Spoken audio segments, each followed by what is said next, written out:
Hello and welcome to Design Voices Elevated Season 2. My name is Marzia Arico and today I'm in Milan to meet Sara Bellini. Hello, Sara. Hello Marzia. Thank you for having me. Thank you for being with us.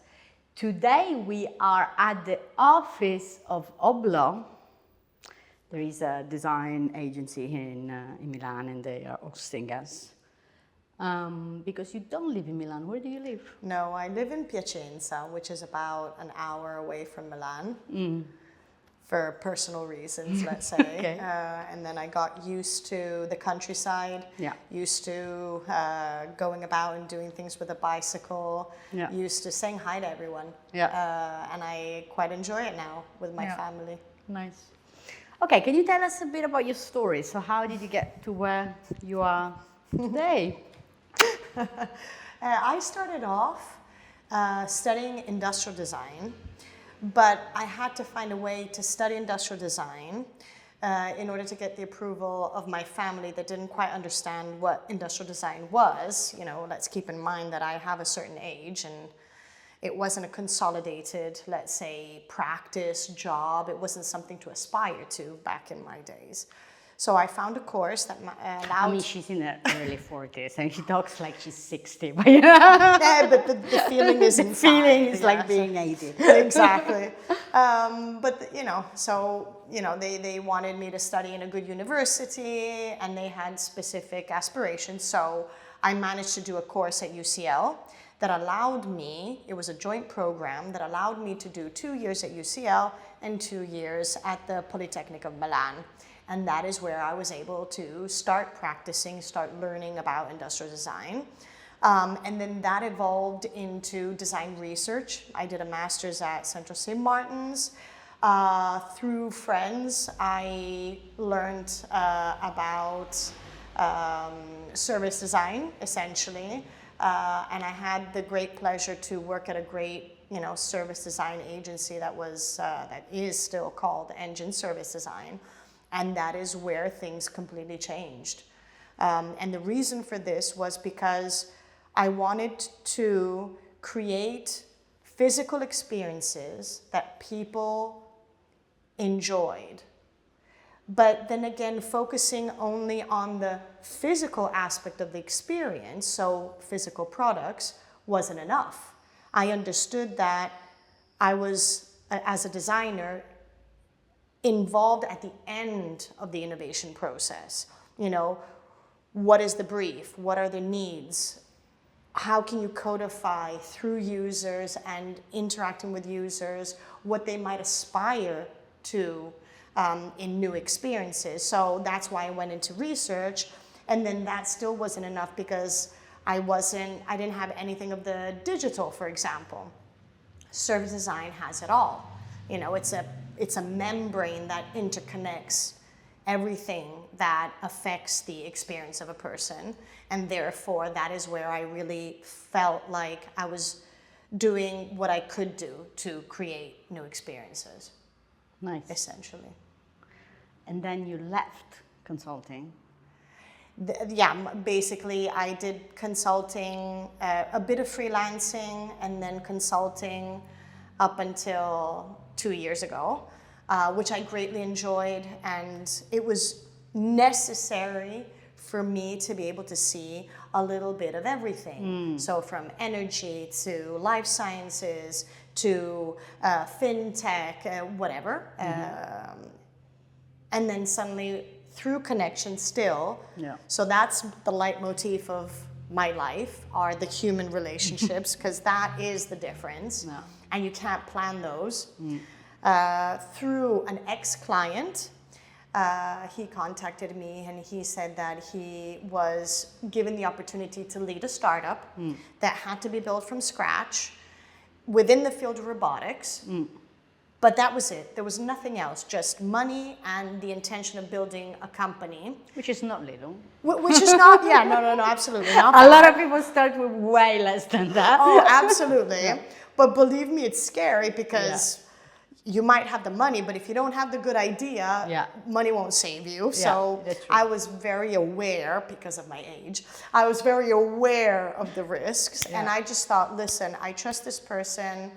I owe it to myself to push myself way beyond my comfort zone. I've been saying that I've been wanting to do something on my own for a bit, do it. And I did, so I left the consultancy world that has a lot of great success in terms of projects, in terms of clients, in terms of also perimeter. You have your little box to work in, you have your colleagues, and suddenly I was alone. I had no box, I had no perimeter, I had no one to work with, and it was, all to be done. So that's with the intention of stressing myself willingly in a constructive manner. I thought, why not? And we started off, he was, employee number 1, I was employee number 2. And we started, we had worked together. So a lot of conversations had already been done. So what is the future of robotics? How is robotics evolving to add value to people's lives? What is the role of robotics in business? Okay, so a lot of stuff, in which technologies are further ahead, more solid, which technologies are futuristic but worth investigating. I mean, all these conversations, and what are the limitations of robotics? All of these had been ongoing conversations. So we had that in our little backpack. But then it was, okay, how do we identify a business problem that is worth deep diving into and corresponding the best technology? So really shifting the traditional tech push paradigm.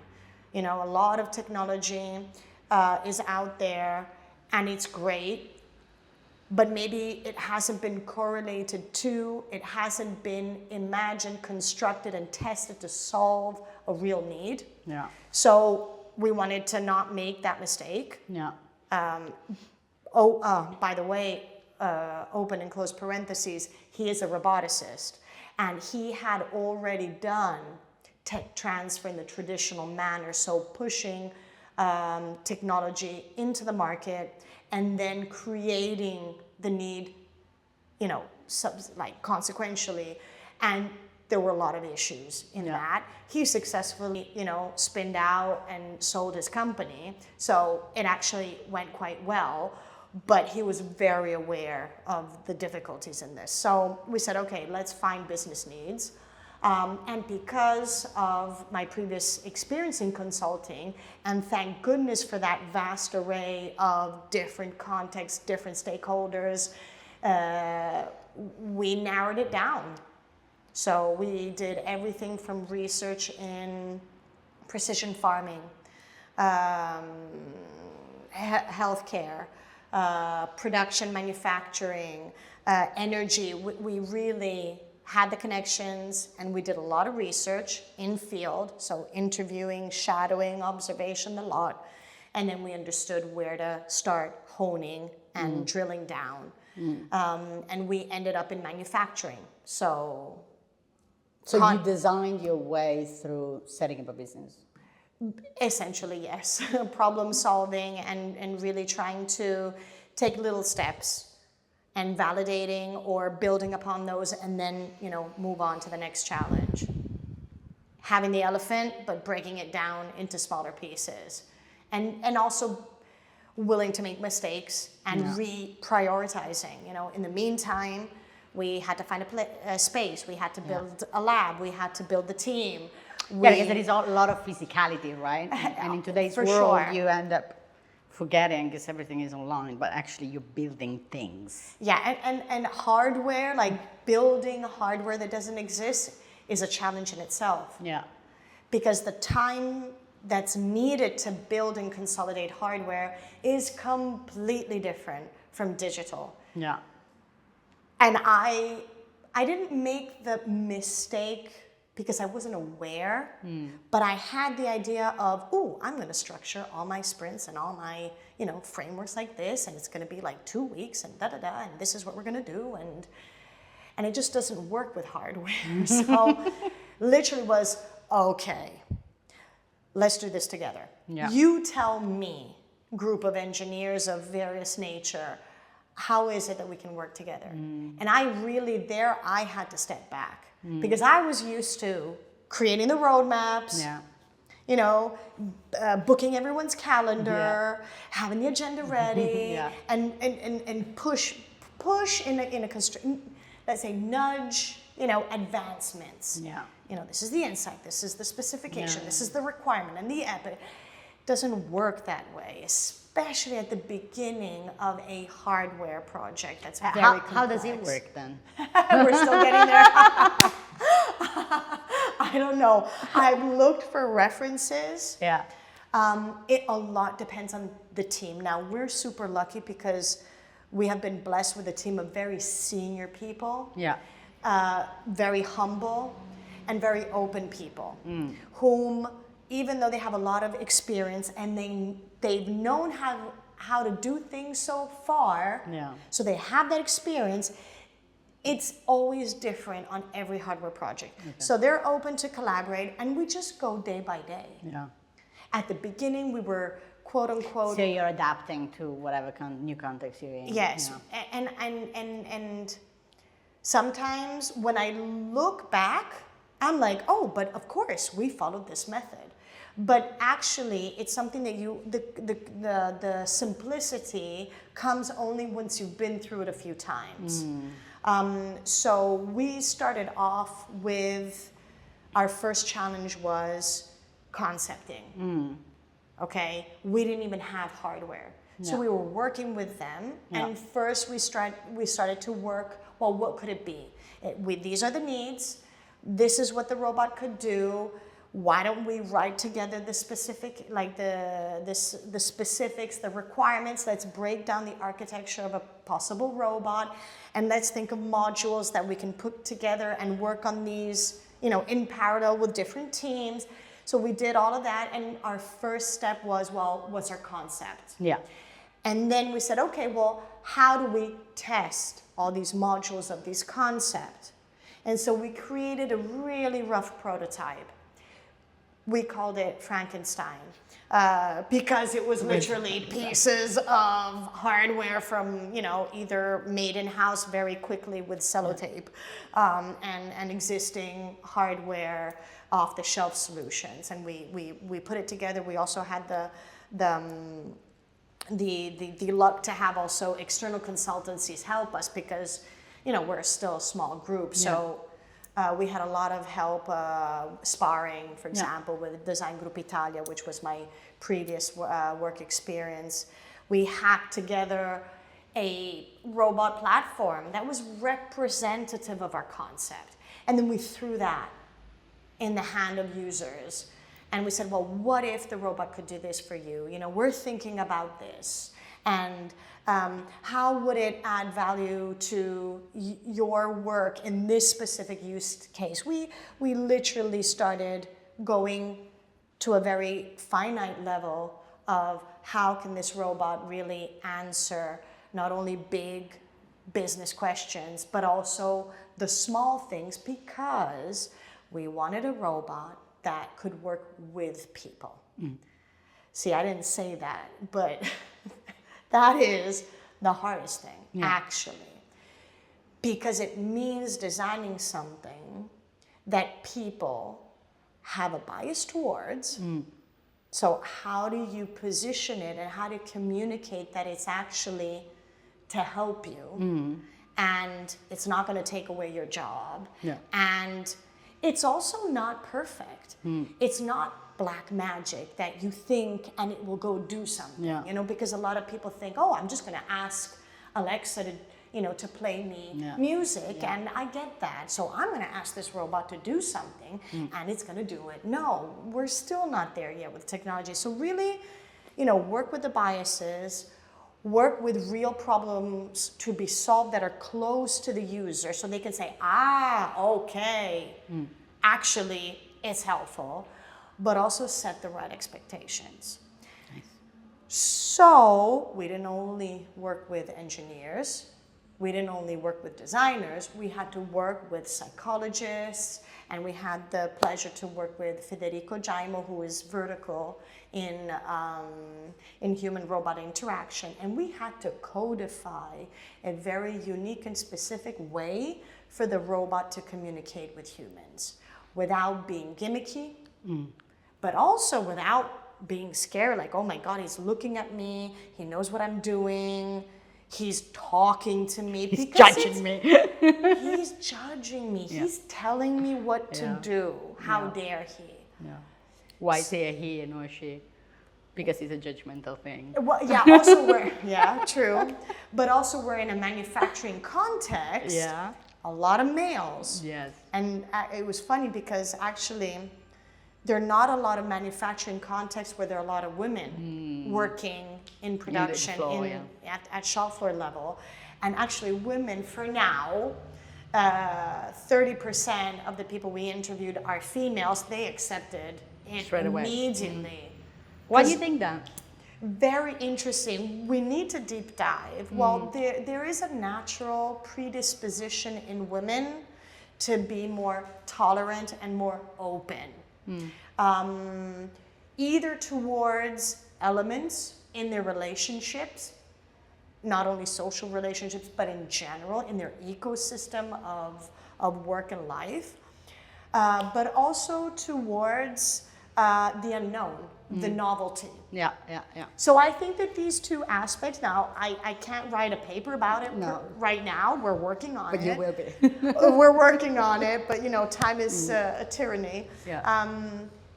But when we ask them, how come? And they're like, well, it's something new, and I'm up for it. Yeah.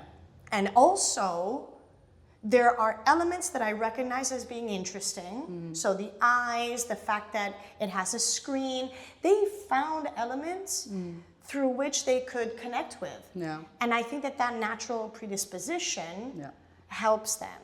Whilst men generally position the robot as, I can't waste time. So either I get it and he tells me, or I understand very quickly what I have to do, or I'm not going to waste my time. Yeah. They were literally on another level. Robotics and manufacturing are both fields that are very male-dominated. And not just male, but also dominated by a specific type of profession, which is basically engineering and tech. And so I would like to understand from you, what does it feel like to be a woman and a designer working in robotics? I've never actually asked myself that question. I'm asking that question. No, true. But I've never stopped and said, oh my goodness, this isn't going to work because I'm a woman, or this is not going to work because I'm a designer. Yeah. Never dawned on me. So first of all, my spirit is always that of looking for connections and looking to try to speak the same language, create the same objective. Have I ever experienced it? At times. At times, I might have felt a distance in the use of words in common objectives, and therefore you can't understand because, I know what I'm doing and I'm an engineer, right? But actually, in the practice, and if you're open enough and ready to try to find ways and create them together and have the resilience, no matter what, of, going back and trying again, it works. And therefore, it's no longer, it never is an issue. I don't know if I can explain that. I've never felt that because I was a woman, there was something lacking or different. Maybe as a designer. So sometimes the point of, well, we're going to be talking about specificalities of the mechatronics, so you're not going to be able to understand that. And my answer would be, probably not. Help me. And help me understand if what you're talking about impacts the product's experience. Help me. And this really allowed them to understand that I wasn't there to decide. I wasn't there to dominate, but to make the best of both worlds, if I can describe it as that. So right now, it's definitely not an issue. And actually, there are a lot of times where we're together in the lab and we're just sparring ideas, and maybe sometimes I try to talk about a little bit of the mechanics that could support, for example, the handle and the buttons and the actuation of the motors, and they will instead respond also on the perception of the eyes, of the, for example, interface, maybe some elements of the digital experience. If we both allow ourselves that continuous flow of exchange, then no one feels judged. Yeah. Per se. You haven't been running this business for a long time. It's a couple of years, right? 2 years, almost 2 years. And I would like to understand in these first 2 years, which usually are the most critical for a business, what was the most difficult time? Going through uncertainty. So exactly last year, we had an idea of the use case. We had identified the market. We had the list of use cases. We had to build the concept. It was before we had an idea of the type of robot. We had some intuitions. It is scary because where do you start? So the engineers, the team had to start purchasing and designing the CAD of something that didn't exist. And the risk tied to that, it's a lot of hours. You start to have to invest in buying utensils, materials. That's scary. And so the management of the uncertainty, really last year, it was tough for everyone. Yeah. For everyone, because everyone has their own level of management of risk and uncertainty. So last year was tough. Last year was definitely tough. Round about this time. And now you fast forward to now, and it's like, okay, let's get the holidays out the way, so September we can, start certification and pre-production. So last year was the uncertainty of understanding where to start and whether we were making the correct choices. That was tough. That was the hard part. What's one thing that changed everything for you in your career? Having kids. Nice. For me, having kids, why? I love what I do. Yeah. And if there's something that I don't love, I try to find the way so that I fall in love, okay? Yeah. Which sounds very romantic and great, but it means that I never switch off. Yeah, Okay? it's an issue that many have. Never. I'm always, I don't read books for pleasure, for example, okay? I don't read, novels, okay? Yeah. And I'm really happy about that. But I can understand that for everyone else living outside of me, that can be seen as an issue and as a problem. So having kids helped me to be much more aware of my own human needs. Yeah. Nice. But also to differentiate my buckets of happiness. So I don't put all my eggs in one basket. But not because I didn't have an amazing husband. It's just that in relationships, the other counterpart can help you through it, but doesn't give you that bang, door in the face. When you have kids, you have no option but to have them lead. I mean, this was my take, so this is the way I did it. I'm not saying that it's always the case, but that helped me. Realize that I was full of faults, full of limitations, that the day is only made of 24 hours and you have to sleep, you have to eat, you have to have a life out of work. So for me, kids. How do you manage? Like for a lot of people, starting a business, running a business, having kids, having a life outside, it's really not easy. It's one of the reasons why then people either decide not to start a business or continue or Or so how do you go about mental sanity? I guess that's the question. Oh, that's funny. That's hilarious. I don't go about mental sanity. I am numb.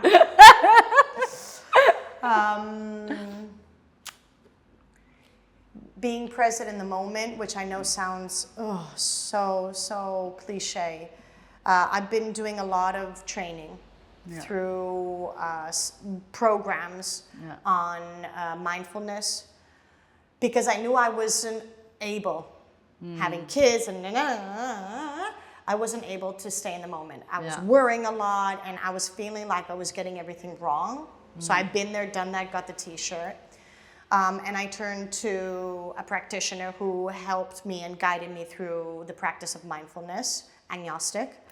And really trying in every moment to live the moment and try to do the best that you can with the resources that you have at that moment, with whatever it is that is involved in that moment.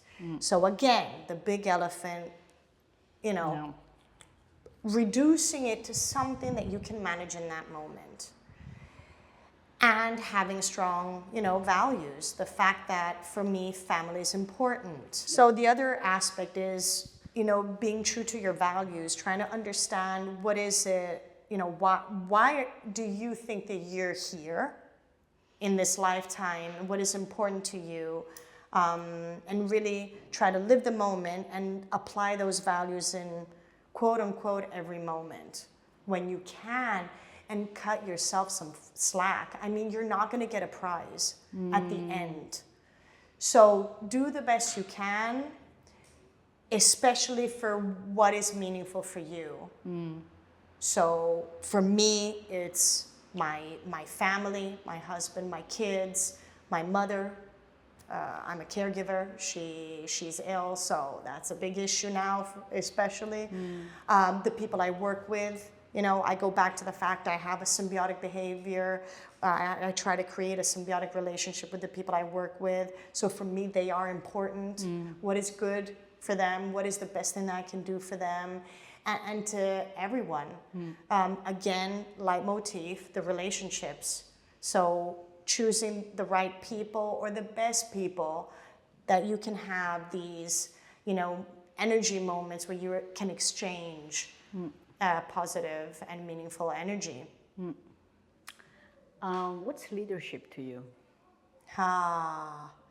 That's a really big question, because I've messed up a lot.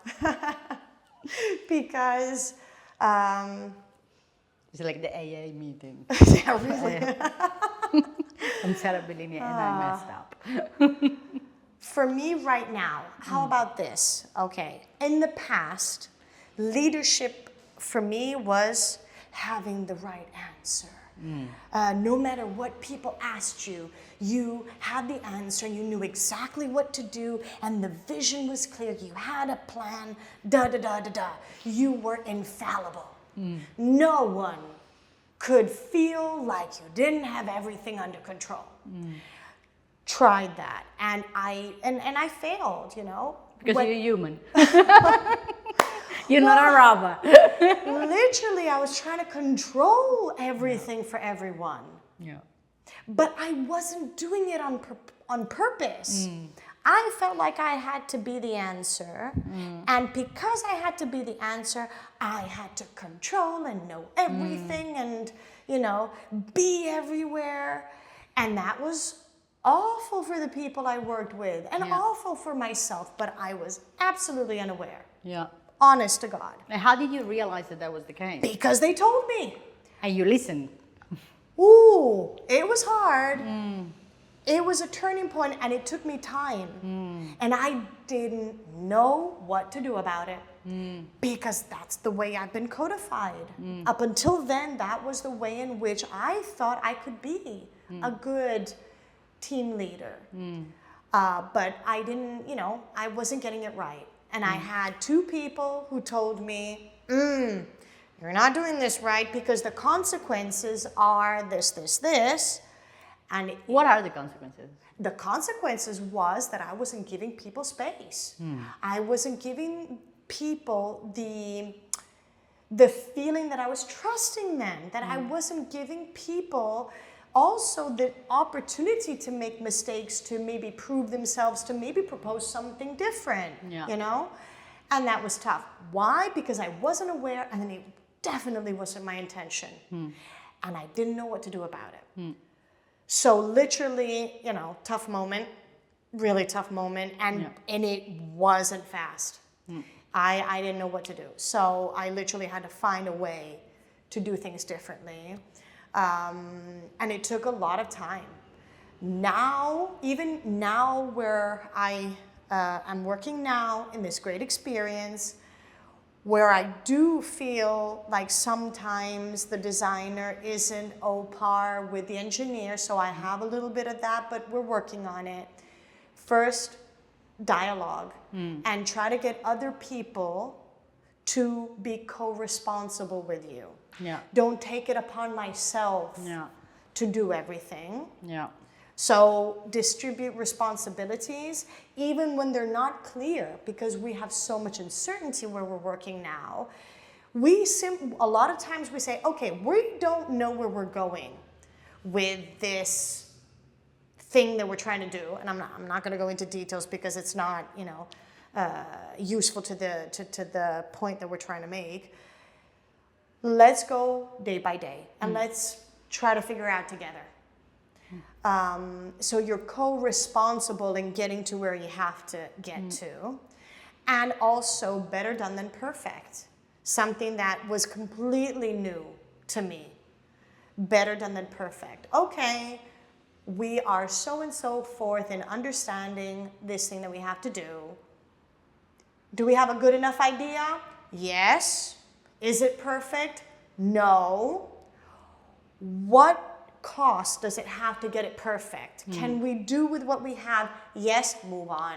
And then we keep that perfection in the backlog, which I know sounds awful, but actually, okay. It might sound awful if you're running a business, but what happens is you get a better idea of perfection as you move forward. So the cost of getting to that perfection is shorter, and everyone's on board because they now know what it looks like. And it's easier at the end. And then when you finish it, you're like, okay, now we get it, we did it. And it's just we've accomplished more together. So listening, opening up to other people and helping them, allowing them to be co-responsible with you, knowing that you don't know, and really saying it and repeating it. Hey, I don't know. Help me. Let's help each other figure it out. And let's be open to see where this goes. And then not stressing yourself to be doing everything perfectly. And so what would you say is your role as a leader today under those lenses? Okay. Because in the first paradigm that you described is the person that knows it all, the person that needs to fix everything. But now you are in a completely new paradigm. And so how would you define the role of a leader there? The person who asks the questions. Yeah. So so before I had the answers, now I'm asking the questions. I find that hilarious. So now I ask the questions. So I ask questions so that I understand more of other people and their competences. I ask the questions so I know a lot more about where the business is going and how to get the business in the right direction. I ask questions to understand whether the team is happy, whether they feel accomplished, whether they have issues, whether they have ideas. And I ask the questions to myself. Am I happy? Am I going in the direction that I'd like to? And so forth. So I would say I'm the one who asks the questions. Brilliant, I love it. I want the job. I have one last question. Sure. Which is about your hope for design and the design community for the future. To be legitimized. Because I feel that a lot of us have wasted a lot of time to justify our existence on a lot of projects. So I hope that with, sharing experiences, helping designers be aware that design can do a lot for business. And I know there are a lot of people, even much better than I, writing books about it, etc. But, building that confidence of feeling legitimized and doing those projects that then are successful thanks to the design inputs. So projects and business success is legitimized by design. This helps with time in building an understanding that design is crucial to also, running a business, delivering a great business, and helping brands to consolidate and differentiate themselves on an ever more competitive market, no matter what it is, B2B and B2C. And what do you think designers can do to help the process? I will repeat what I read because it struck me a lot. Be in love and passionate about what you do. Because, and try to convey that. Yeah. Because often, in order to convince someone of whatever your argument is, if you express it soundly with facts, but also with energy and passion, it automatically makes you more credible. So people start believing the story. They're like, oh, okay, I understand that, you did the research and then you found out this and it was backed up by the data from the data science team, and we did this little test and look at the feedback from the quantitative stuff, whatever. Telling the story and repeating it and consolidating it and believing in it really helps, I think. And I know it sounds silly and very basic, but telling it to all the people that you're working with. Storytelling is the key. It really helps, I think. And even when you do get a chance to present, maybe at a steering committee or at, it doesn't happen to everyone. I do a lot of board meetings now. Storytelling is key.